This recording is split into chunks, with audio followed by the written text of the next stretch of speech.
Now, something that you just said that kind of touched me though, Killer. Thinking big, then finding out that you was actually thinking small, man. Can you speak to that and go a little bit more in depth with that? And then just for other black men that's watching that understand what you're saying, because you know, a lot of times we do think that we thinking big just to find out that it's a whole world out here outside of your big thinking that you thought you had. Big is relative. You know, big a lot of times is relative. You know, you get you'll have an idea. That's why I say plot, plan, strategize, organize, mobilize. When you plot something out, it's usually you by yourself, piece of paper, maybe you plotting it out. And then you even might start putting out a plan or strategy. But when you start to strategize and organize with people, you start to see how it could be even bigger. What I'm doing in Atlanta could work in Atlanta, Jacksonville, Tampa, Birmingham. Then you say, man, now I can organize this and I can mobilize it and it can roll out and be something bigger. And what I mean is, for as big, I want it to be known and respected in my neighborhood. I want it to, you know, to have a street named after me, maybe. You know what I mean? I'm now, you know, potentially at some point, I'm going to own a portion of this city. I'm pretty sure I got a day. I'm pretty sure I could get a street now. Come on, now. I want a skyscraper. You know, I want 400 or 500 acres around here. I am constantly encouraged by the success I see around me. When you look at a Rick Ross, who now has over 350 acres. When you look at a Thug, has just purchased 100 acres. You know, when you look at what a T.I. has been able to do in terms of property and development, that's not happening in every other city. Niggas singing and dancing. Come on now. You know, so Atlanta has to understand. No matter the jokes, the memes, all that other stuff, real business is happening here. Real business was happening here 120 years ago when Alonzo Herndon was doing business here. Real business was happening here 50, 60 years ago when Herman Russell was doing business here. And doing business now is real here, even when the Negroes is doing that, wearing big jewelry and drive expensive cars. You know, and I take pride in that, so I take it seriously. So for me, I realize that if I dreamed of having 10 McDonald's, I probably should focus on having 100, because Matt Wilburn is here. I call Matt Wilburn the world's biggest Popeyes, and I can just hit him up like I'm hitting up my favorite uncle. If you have that opportunity, don't think small. Exactly. You know, don't think, you know, when you think, I look at people like Jamal Mashburn, Shaquille O'Neal, what they've been able to do. As you know, they aren't heralded as having the fly shoes that ever sold. They aren't heralded as having, well, Shaq had a hell of a jersey to buy. But they use their personality, their skill, and their know-how for what people needed, man. They made sound and wise investments. And we had that opportunity. So, you know, for me, I want to go big. You know, I remember telling Charlamagne, I want to see 100 million. He said, "You don't think you get more than that?" You know, and I when my buddy said, I said, "Oh, I said, this boy from Monk's Corner, I got to be tripping thinking this small." You know, my buddy challenged me to think bigger. So I just want to say, whatever your thought is, whatever your grandest desire, you know, they tell you don't share it with people. Share it in the mirror in the morning with you, because you're talking to God when you talk to the mirror in the morning, and multiply it. You know, make it bigger. That Monster album.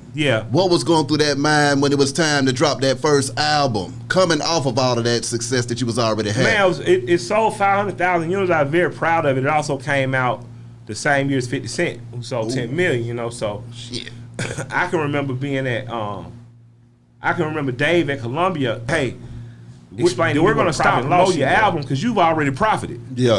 I'm like, hold up, if I done went gold, I'm pretty sure we can. And they just like, hey, kid, we got Vivian Green here too now. We got to make sure feel good. And you know, you done did good. Pat on the back, going to get back to work. Bun hit me and say, you know, if they told you that, that's a good thing. You know, and so, but it hurt because I didn't understand what was going on. I didn't understand business. But I understood after that. And after that, I got on my independent grind. I ended up walking away.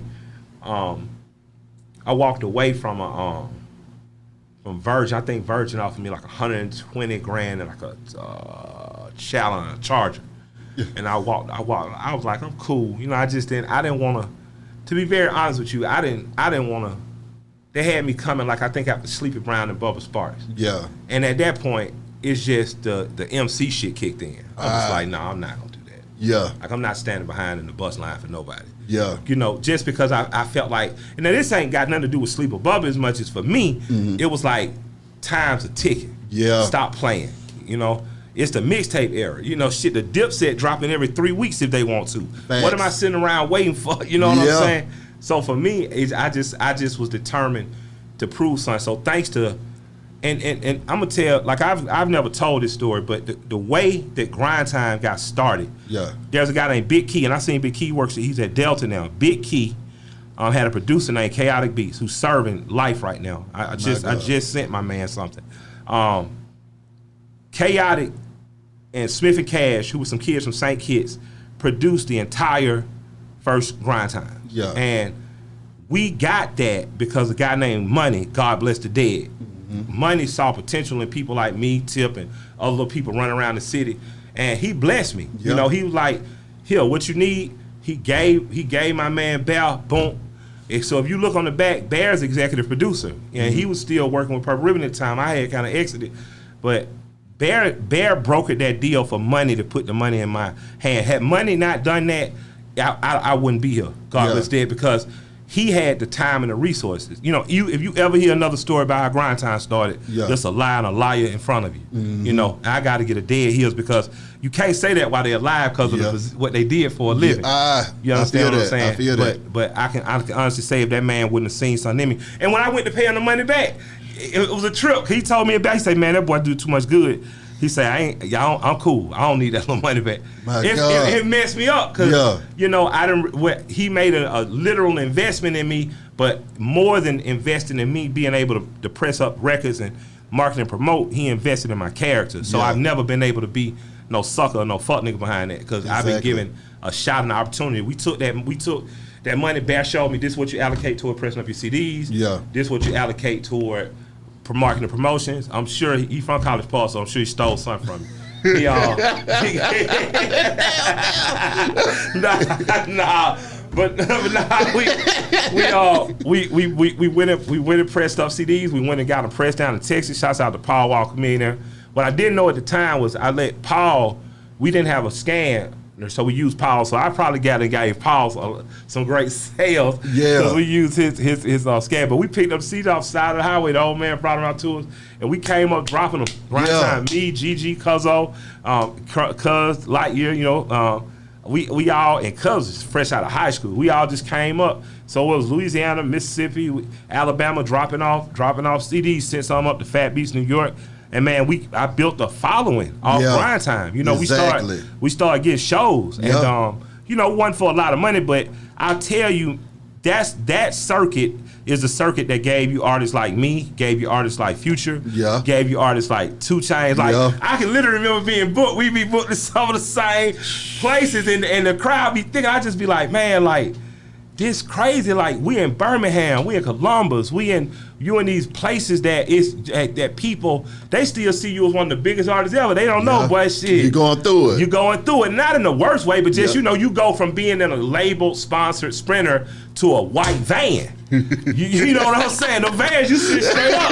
The things ain't always comfortable, boy. You know what I'm saying? So, you know, but it's a sacrifice you make. And if you look at the 3 artists I named, whether it's me, Future, or Chainz, the other side of them betting on themselves, look at it. It's so beautiful. That's why those guys in particular I chill for like a lot. Because I can remember being on shows or club appearances and things, and just, man, it's a beautiful, it's been a beautiful grind. What was that pivot like though, man? Coming off of a major label, being with some of the GOATs, and having all of that major success, and then realizing that my train ain't stopping here, this ain't it, and now I got to go back to square one like I ain't had none of that. Well, I was blessed.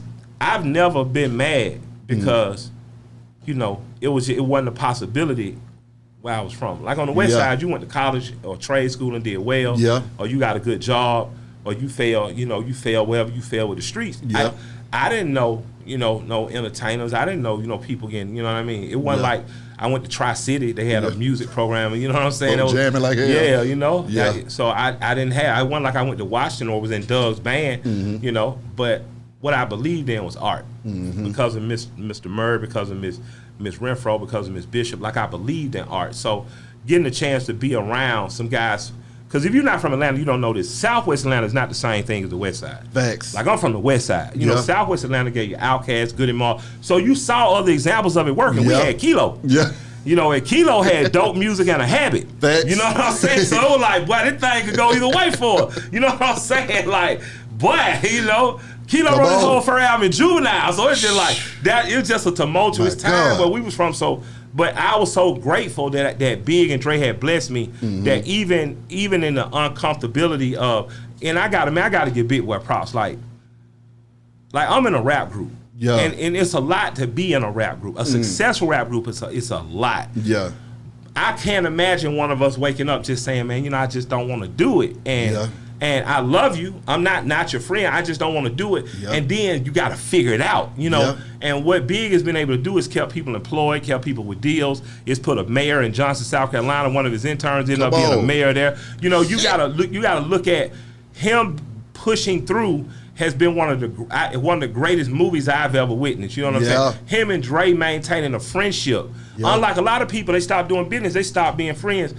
They're maintaining a friendship showed me that there's a way and a methodology for me to do it. But I had to go on a journey, on an Iliad by myself, so I could double back around and tell Big, I get it, I understand. And I love you and I appreciate you. I call Big about once or twice a month just to say, hey, man, thank you. Appreciate you. I love you and I really, because I can't imagine having been at the pinnacle and then having to figure out climbing the next mountain. So, I really appreciated it. I've never had any real resentment. I didn't like feeling stuck. Yeah. And I didn't like Virgin telling me I was going to be third in line. I just wasn't with that shit. And that has nothing to do with the others that were 1 and 2. That was you. That just had everything to do with I knew who I was. Yeah.